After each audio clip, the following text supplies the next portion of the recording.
Olá, boa noite. Boa noite. Juiz Sérgio Moro condena ex-tesoureiro do PT, Paulo Ferreira, e mais 12 pessoas. Todos por fraude na licitação de obras do Centro de Pesquisas da Petrobras, no Rio de Janeiro. Ex-diretor da Dersa, Paulo Preto, ligado ao PSDB, falta em audiência e Ministério Público pede nova prisão. Pesquisa CNT-MDA de intenção de voto para presidente da República mostra que votos brancos, nulos e indecisos somam mais de 45%. E sem Lula, Bolsonaro lidera a disputa presidencial e empata com Marina no segundo turno. Justiça manda investigado no caso Marielle para prisão de segurança máxima. Ex-PM Orlando Curicica é apontado como miliciano e foi delatado como um dos mandantes da execução. Na faixa de Gaza, protesto contra a embaixada americana em Jerusalém deixa mais de 50 mortos. Você acompanha essas e outras notícias após o intervalo. Até já. A polícia prendeu o piloto do helicóptero suspeito de envolvimento na execução dos ex-chefes da facção criminosa PCC, Paca e GG do Mangue. Felipe Ramos de Moraes estava foragido desde a emboscada no Ceará em fevereiro deste ano. Ele foi preso nesta segunda em Caldas Novas, em Goiás. Além da possível participação dele na execução de GG e Paca, a polícia de São Paulo aponta Felipe como o piloto que coordena as rotas aéreas de tráfico de drogas do PCC. Felipe Ramos de Moraes já havia sido preso outras 2 vezes transportando pasta base de cocaína em 2012 e 2015. A Justiça do Rio de Janeiro determinou hoje a transferência do miliciano Orlando de Curicica para um presídio federal de segurança máxima. Ele é investigado por suspeita de ser um dos mandantes do assassinato da vereadora Marielle Franco, do PSOL, que completou hoje 60 dias sem solução.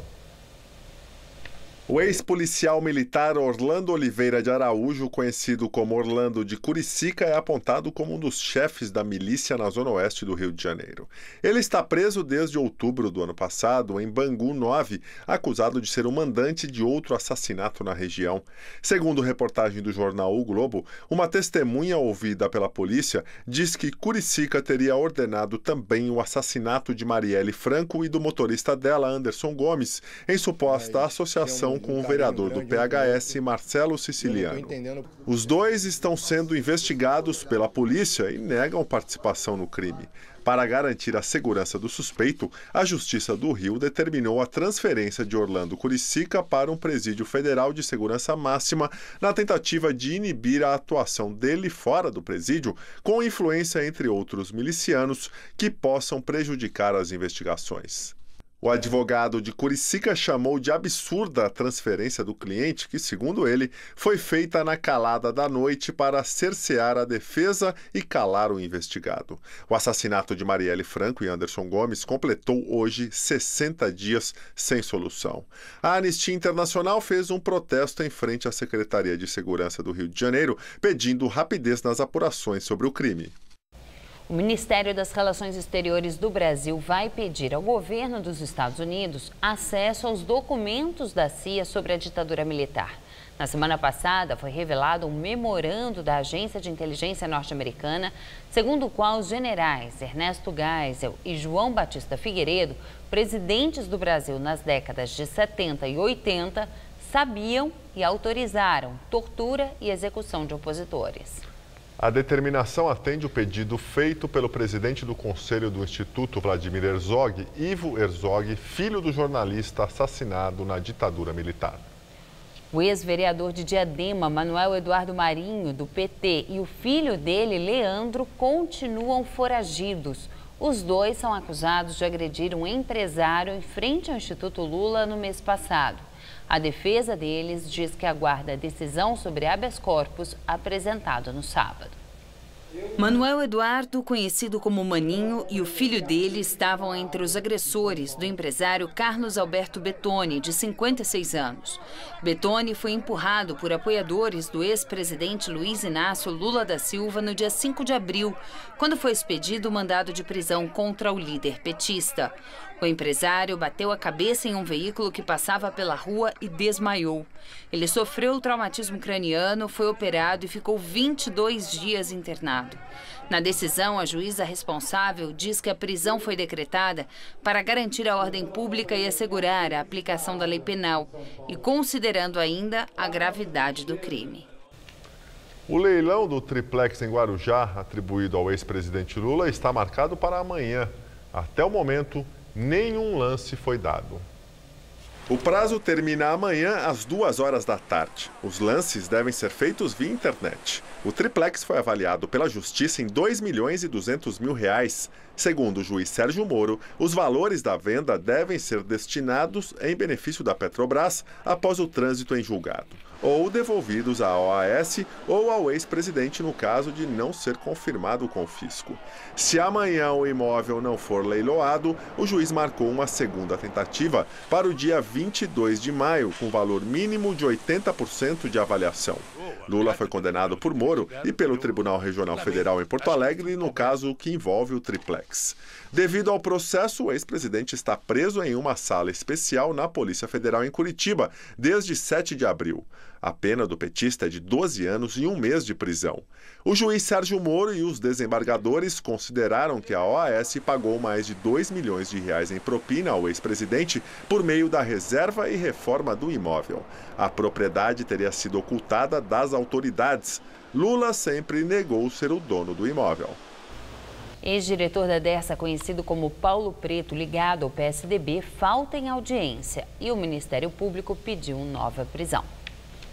Paulo Vieira de Souza tinha uma audiência na Justiça Federal hoje, no entanto, não compareceu. A Procuradoria considerou a falta como um desrespeito à Justiça e pediu uma nova prisão contra ele. Paulo Preto foi solto na sexta-feira após decisão do ministro Gilmar Mendes. Em São Paulo, ele é réu acusado de desviar dinheiro das obras do Rodoanel, o que ele nega.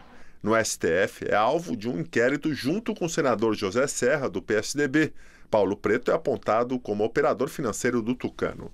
E um relatório da Polícia Federal revela que o ex-presidente da Câmara, Eduardo Cunha, do MDB, mandou deputados emparedarem o ex-diretor da Dersa durante a CPI do Cachoeira em 2012. De acordo com a Polícia Federal, mensagens no celular de Cunha mostram que ele orientou um deputado identificado como Novo a fazer diversas perguntas a Paulo Preto. Cunha pediu ao parlamentar para questionar sobre a filha do ex-diretor da Dersa e as relações dele com os tucanos, José Serra, e o atual ministro de Relações Exteriores, Aloysio Nunes. O chanceler é apontado como padrinho político de Paulo Preto. O ex-presidente da Câmara está preso no Paraná. Ele foi condenado na Lava Jato a 14 anos e 6 meses de prisão por corrupção, lavagem de dinheiro e evasão de divisas. A defesa de Paulo Preto pediu ao ministro Gilmar Mendes que negue o pedido de prisão. O juiz Sérgio Moro condenou o ex-tesoureiro do PT, Paulo Ferreira, o ex-diretor de serviços da Petrobras, Renato Duque, e o ex-executivo da construtora OAS, Léo Pinheiro, por fraude na licitação de obras do CENPES, o Centro de Pesquisas da Petrobras, no Rio de Janeiro. Outros 10 réus alvos da 31ª fase da Operação Lava Jato em julho de 2016 também foram condenados. Na sentença, Sérgio Moro descreve que o consórcio Novo CENPES, formado pelas empreiteiras OAS, Carioca Engenharia, Construbasa Engenharia, Construcap, CCPS Engenharia e Chain Engenharia, teria vencido a licitação de obras junto à Petrobras para ampliação do CENPES, Centro de Pesquisas e Desenvolvimento Leopoldo Américo Miguel de Melo, mediante ajuste fraudulento de licitação, e teria também pago vantagem indevida a executivos da Petrobras e a agentes políticos. O montante da propina foi apontado como sendo de 2% do valor do contrato e dos aditivos, que ultrapassam 20 milhões de reais. Segundo o Ministério Público, Paulo Ferreira, ex-tesoureiro do PT, e seus aliados receberam R$1 milhão. Ferreira foi tesoureiro do partido entre 2005 e 2010, antes de João Vacari Neto, e deputado federal entre 2012 e 2014. Ele foi condenado a 9 anos e 10 meses por lavagem de dinheiro e associação criminosa. casa. Léo Pinheiro, da OAS, recebeu pena de 2 anos e 6 meses por corrupção ativa e Renato Duque, da Petrobras, foi condenado a 5 anos e 4 meses por corrupção passiva. Polícia Federal intima ex-assessor do ministro da Casa Civil, Eliseu Padilha, do MDB. Ele é acusado de intermediar R$1 milhão em propinas da Odebrecht. A partir de novos depoimentos de doleiros presos na semana passada, durante a Operação Câmbio Desligo, a Polícia Federal começa a dar um novo direcionamento na apuração sobre um repasse da Odebrecht envolvendo o presidente Michel Temer. O que a polícia quer é confirmar o que um doleiro preso contou aos agentes da PF. Antônio Cláudio Albernaz, conhecido como Tonico, disse que foi no escritório dele, em Porto Alegre, que o ex-assessor do ministro da Casa Civil, Eliseu Padilha, recebeu o pagamento de R$1 milhão. Agora os investigadores querem ouvir esse ex-assessor, Ibanez Filter, aliado de longa data do ministro Padilha. O valor de R$1 milhão seria apenas uma parte do que a Odebrecht teria pago de propina ao grupo do MDB. O inquérito apura se a empreiteira pagou R$10 milhões ao partido do presidente da República. A negociação teria ocorrido num jantar em 2014 no Palácio do Jaburu, onde mora Michel Temer, na época ainda vice-presidente. O dinheiro, segundo os delatores, seria para pagar campanhas eleitorais.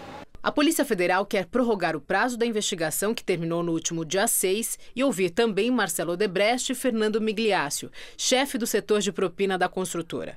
O inquérito que investiga Padilha também mira o presidente Michel Temer e o ministro de Minas e Energia, Moreira Franco, e está nas mãos do ministro Edson Fachin, do Supremo Tribunal Federal. Todos negam as acusações. Além deste inquérito, com base nas delações da Odebrecht, o presidente Temer é alvo de outra investigação, a de supostas irregularidades na edição do decreto de portos. Temer e aliados são acusados de receber propina de empresas portuárias. Outras 2 denúncias oferecidas pela Procuradoria-Geral da República estão suspensas até o fim do mandato do presidente, porque foram barradas por deputados na Câmara no ano passado. Amanhã, o Supremo Tribunal Federal vai julgar o primeiro político na Lava Jato. O inquérito do deputado Nelson Meurer, do Paraná, foi um dos primeiros a chegar ao STF há mais de 3 anos. Ele virou réu em junho de 2016 pela Lava Jato e será julgado agora pela 2ª turma da corte. Meurer é acusado de participar do esquema de desvios que envolve o ex-diretor da Petrobras, Paulo Roberto Costa, a quem teria dado apoio para manter no cargo, e o doleiro Alberto Youssef. Segundo a investigação, a cúpula do partido dele, o PP, junto com o ex-diretor, recebeu entre 2006 e 2014 quase 358 milhões de reais desviados de contratos de empreiteiras com a estatal. Desses, Meurer teria ficado com quase 30 milhões, que, de acordo com o processo, ele recebeu em repasses de R$300 mil por mês durante 9 anos. Além de 4 milhões em espécie para a campanha eleitoral e outros R$500 mil na forma de doação da construtora Queiroz Galvão. 2 filhos dele, que também são processados, teriam ajudado a receber e a esconder a origem do dinheiro. Como será o primeiro julgamento da Lava Jato na Suprema Corte, o processo do deputado Meurer deve servir de referência para os que virão depois.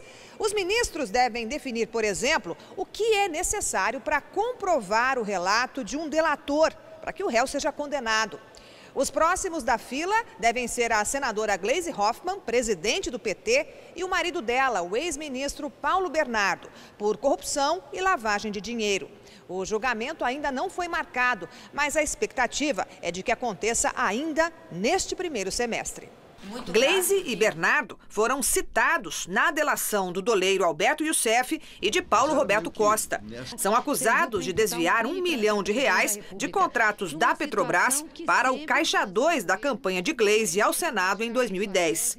Também são réus da Lava Jato no Supremo outros 5 senadores. Aécio Neves, do PSDB, Fernando Collor de Mello, do PTC, Valdir Raupp e Romero Jucá, ambos do MDB, e Agripino Maia, do DEM.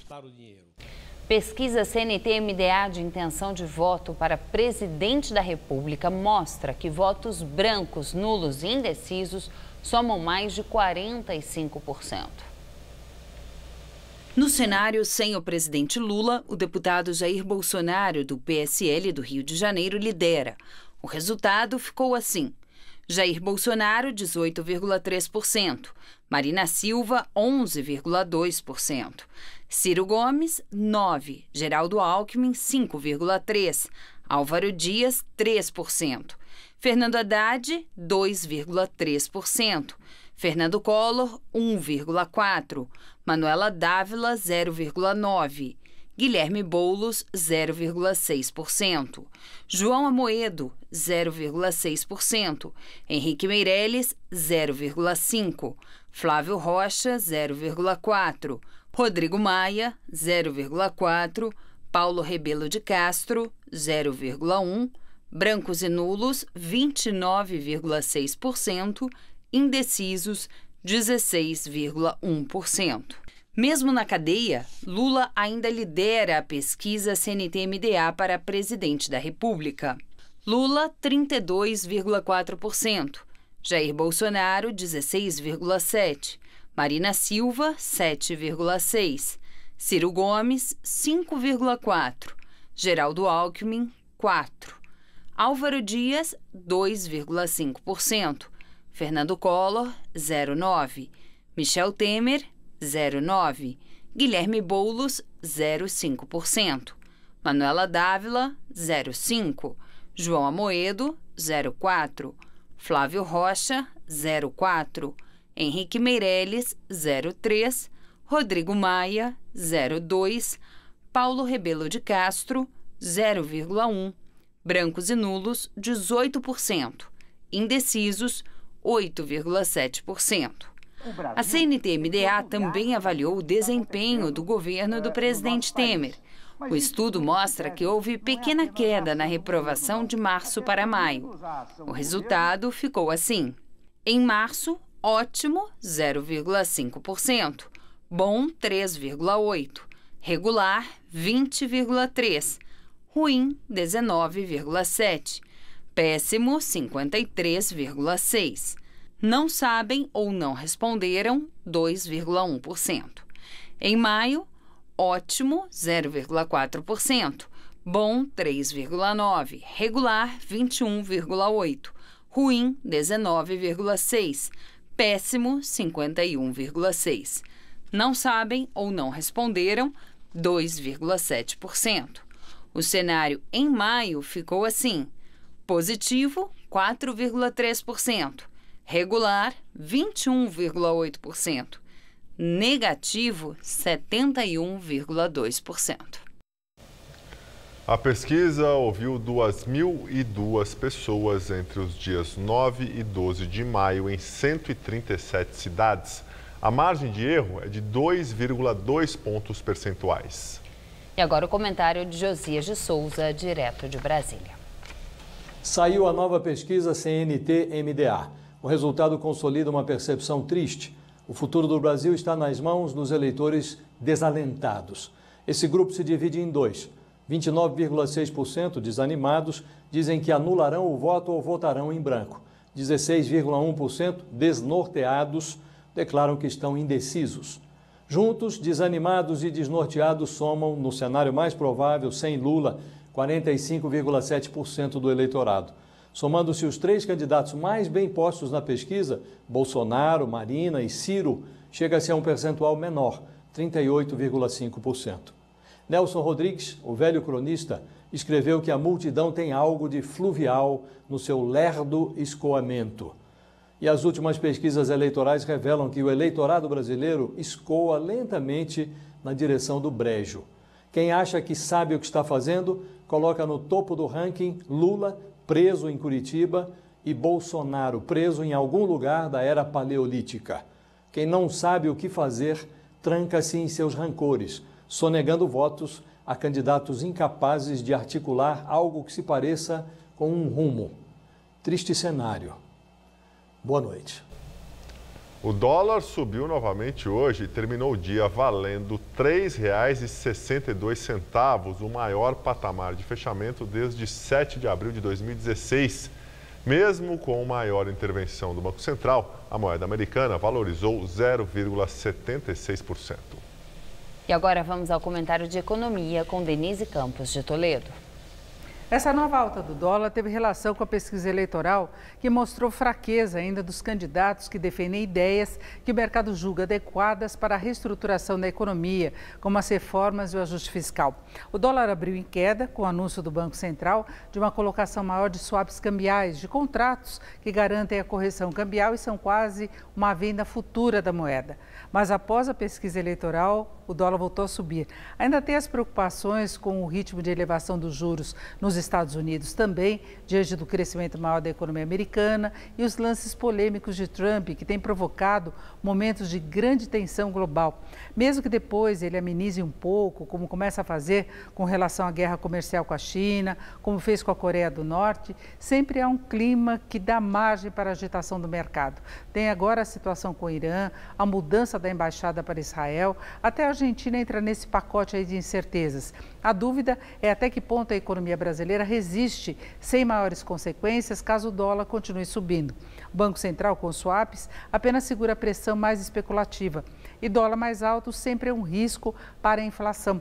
A Petrobras continua aumentando os preços dos combustíveis, com reflexos até indiretos na inflação através do frete de mercadorias, custo dos transportes. Tem muito produto importado vendido aqui, componentes importados usados na fabricação de produtos nacionais, tem os insumos em dólares na agricultura, tem as dívidas das empresas que foram buscar dinheiro mais barato no exterior, na fase de juros mais altos no Brasil. Segundo o Banco Central, quase metade dessa dívida, que está por volta de 1 trilhão e 700 bilhões de reais, não tem proteção, o chamado hedge. Para se proteger, quem tem dívidas em dólares pode comprar no mercado futuro, minimizando o risco de perdas. Mas, pelo jeito, boa parte das empresas não fez isso, o que pode acarretar grandes problemas, embora as dívidas vençam a longo prazo. Se a inflação subir mesmo, até a política de juros poderia mudar. Nesta quarta-feira, o Copom deve cortar a taxa básica para 6,25% ao ano. Os passos seguintes vão depender de todo esse cenário. Uma boa noite. Agora as notícias internacionais. A Justiça indiciou a ex-presidente da Argentina, Cristina Kirchner, e os filhos por lavagem de dinheiro e formação de quadrilha. Cristina, Máximo e Florência Kirchner são acusados no processo que aponta irregularidades em obras públicas feitas por uma empresa em que a ex-presidente e os filhos têm participação. A Justiça também ordenou o embargo de 800 milhões de pesos, cerca de 32 milhões de dólares para cada um dos envolvidos. Esse é o 5º indiciamento judicial contra a ex-presidente. A família Kirchner nega as acusações. Os Estados Unidos inauguraram hoje a embaixada em Jerusalém. A inauguração foi programada para coincidir com o aniversário de 70 anos da criação de Israel. O presidente americano, representado pela filha, mandou uma mensagem dizendo que está comprometido com a paz na região. O primeiro-ministro de Israel, Benjamin Netanyahu, elogiou Trump pelo que ele chamou de uma decisão corajosa e correta. A autoridade palestina, que já havia restringido os contatos com o governo americano, anunciou que o diálogo está suspenso. O Irã condenou a mudança da embaixada e advertiu que a mudança só fortalece a determinação da nação palestina oprimida de resistir à ocupação de Israel. A Rússia expressou o temor de que a tensão aumente em toda a região do Oriente Médio. O governo do Reino Unido anunciou seu desacordo com a transferência da embaixada americana e deixou claro que a delegação britânica vai continuar em Tel Aviv. E o exército de Israel matou a tiros mais de 50 palestinos e feriu milhares de pessoas em protestos na fronteira com a faixa de Gaza. Os palestinos desarmados pediam a devolução de terras tomadas desde a criação de Israel há 70 anos e também protestavam contra a transferência da embaixada americana para Jerusalém. Segundo autoridades palestinas, esse foi o maior número de mortos em um mesmo dia em confrontos entre Israel e palestinos desde 2014. As manifestações, que começaram há algumas semanas, já deixaram mais de 90 mortos e 10 mil feridos.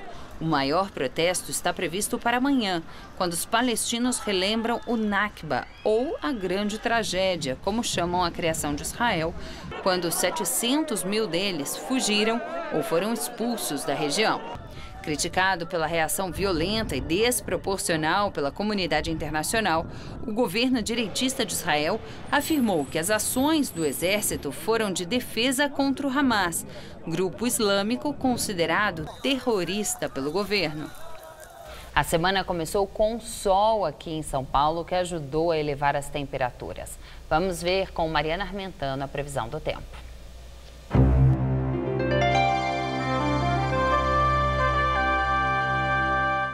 Para a capital paulista, há chances de chuva todos os dias dessa semana, mas o sol ainda brilha forte e predomina nessa terça-feira. Para essa madrugada, a mínima prevista é de 16 graus e a máxima amanhã à tarde de 28, com chuvas assim mais para o finalzinho do dia e à noite. Aí na quarta-feira, tudo muito parecido e as temperaturas ficam ali entre 17 e 27 graus. Na quinta, o tempo fica mais instável com chuvas a qualquer hora e por isso a máxima prevista é de 25 graus. E nós ficamos por aqui. A edição de hoje pode ser vista no site do Jornal da Gazeta. Uma ótima noite para você. Tchau, Gabriel. Tchau, Juliana. Até amanhã. Muito obrigado pela companhia. Tenha uma excelente noite, uma ótima semana e fique agora com o Rony Vono todo seu. Até amanhã. Aprenda as melhores dicas de artesanato com Marcelo Dargano Mulheres desta terça, 14h. Assista agora. Todo seu.